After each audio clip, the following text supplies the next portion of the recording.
Last year when I used the Galaxy A55 and the Galaxy A35, I wanted to see for myself that while I personally like these phones for their overall reliability, what does the market actually think of them? Of course, you can watch my video of the Galaxy A55 and A35 review, but watch it after watching this one. So in that video, I went out to the market, I interacted with a bunch of smartphone vendors to see how popular these Galaxy phones are in the offline market, and actually especially these Galaxy A series phones. They are quite popular in the offline smartphone space in India. So Cyrus recently had the chance to speak with Akshay S. Rao from Samsung India about the rise and popularity of the Galaxy A series in our country, and here's what he had to say. A series है हमारी Samsung की सबसे popular series है, ये हमारे लिए सबसे highest selling series है in terms of volumes also, और इसके जो लाइफ टाइम है उसमें A सीरीज की 89 मिलियन यानी कि 8.9 करोड़ डिवाइसेस की सेल हुई है अभी तक. तो ये one of the biggest series है इस इंडस्ट्री की, और लाइफ टाइम ही नहीं, अगर मैं पिछले साल की बात करूं उसमें भी अगर A35 और A55 की बात करें, जो जिसके ये सक्सेसर्स आज हम लॉन्च कर रहे हैं, A35 और A55 जो थे वो अपने प्राइस पॉइंट्स 25 से 35 और 35 से 50 में टॉप सेलिंग स्मार्टफोन्स थे फॉर द ईयर ऑफ 2024. तो कंज्यूमर्स का प्यार मिला है हमें, उन्होंने सेल्स के फॉर्म में एक्नॉलेज किया है कि जो प्रोडक्ट्स और जो फीचर्स ला रहे हैं, जो इनोवेशंस ला रहे हैं, हम उनको शायद पसंद आई, तभी शायद हम इस वो एक माइलस्टोन तक पहुंच सके हैं. Now the Galaxy A55 and the Galaxy A35 were one of the top selling phones in their respective segments in 2024. So can the A56 and the A36 replicate the magic of their predecessors? I have a feeling these phones are going to sell well, especially the A56. Here's the good and bad about these phones in this full review video. I'm Aman, you're watching Fiiber by India Today, and now let's get started.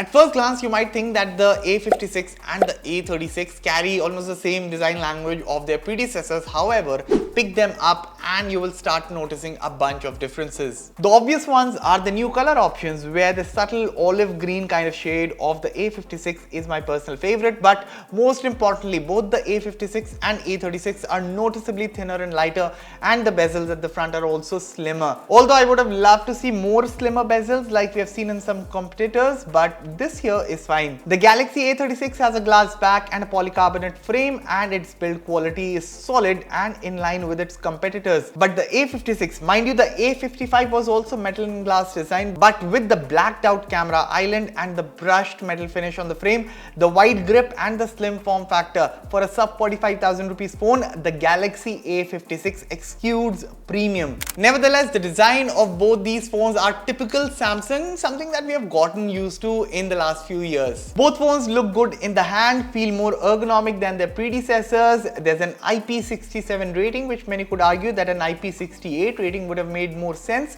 Technically, yes, but this also should suffice for most users in daily use. Overall, design-wise, I think so. The Galaxy A56 is probably the best looking smartphone in the sub 45,000 rupees smartphone space in India. Both the Galaxy A36 and Galaxy A56 feature a 6.7-inch AMOLED Full HD Plus display, a slight upgrade from the 6.6-inch panel used in last year's models. While the size difference is minimal, the thinner bezels give the screens a cleaner look. Additionally, the slightly warmer color tone of the display contributes to a more comfortable viewing experience. The viewing angles are good and the colors are quite lively, something which we expect from Samsung phones.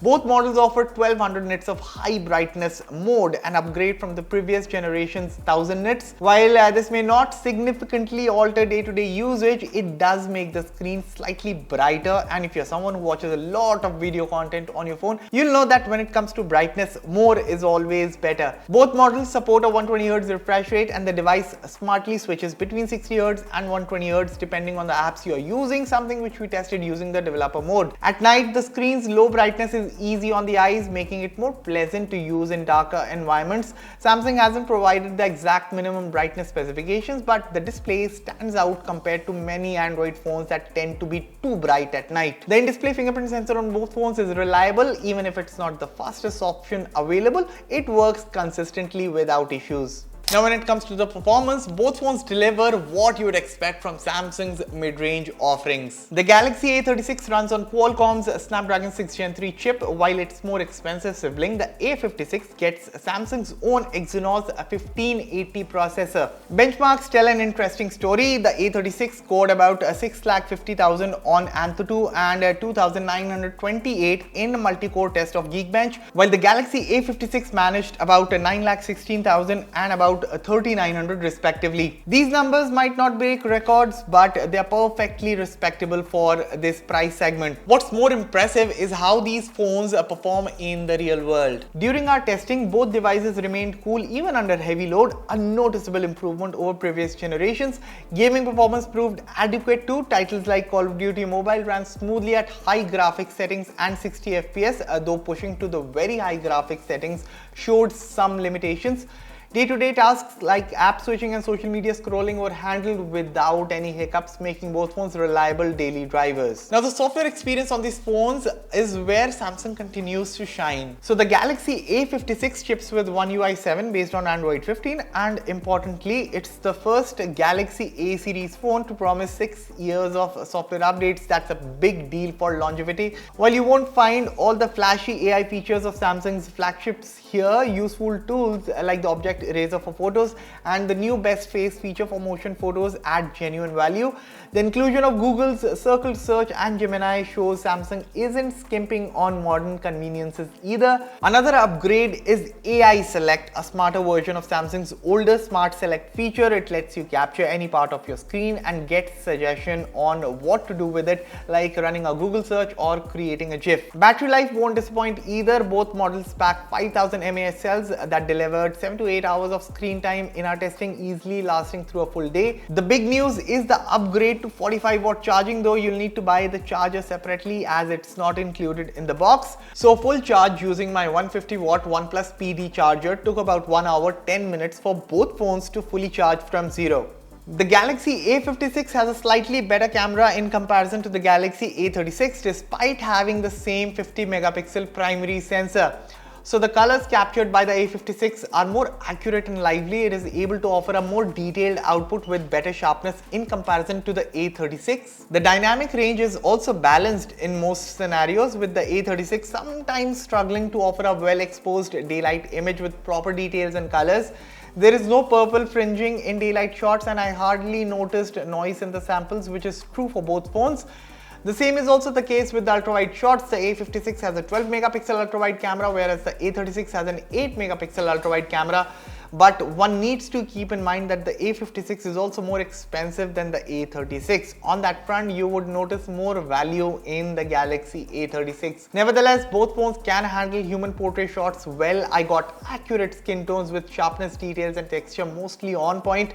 The edge detection of the A56 is slightly better, but the background blur level is close to perfect on both of them. The hair strands are well detailed and overall colors are quite natural. All in all, you get a good camera with both smartphones. Starting price of the Galaxy A56 is 41,999 rupees and 32,999 rupees for the Galaxy A36, and I think Samsung has positioned these phones smartly in the market. While the A36 represents solid value, the A56 justifies its higher price with better cameras and extended software support. Plus, both models maintain Samsung's reputation for reliability with water resistance and premium builds that feel more expensive than they are. In fact, a special shout out to the A56 that this phone is gorgeous. So overall, if you're after the best camera in this price range, the A56 is the clear choice, but the A36 proves that you don't need to spend big to get a capable Samsung smartphone. Fiiber rates the Galaxy A56 and the Galaxy A36 a solid 8 out of 10 rest. What are your thoughts about these phones? Let me know in the comments below, and as always, for all the latest in tech, stay tuned to Fiiber. I'll catch you all in the next one. Thank you for watching.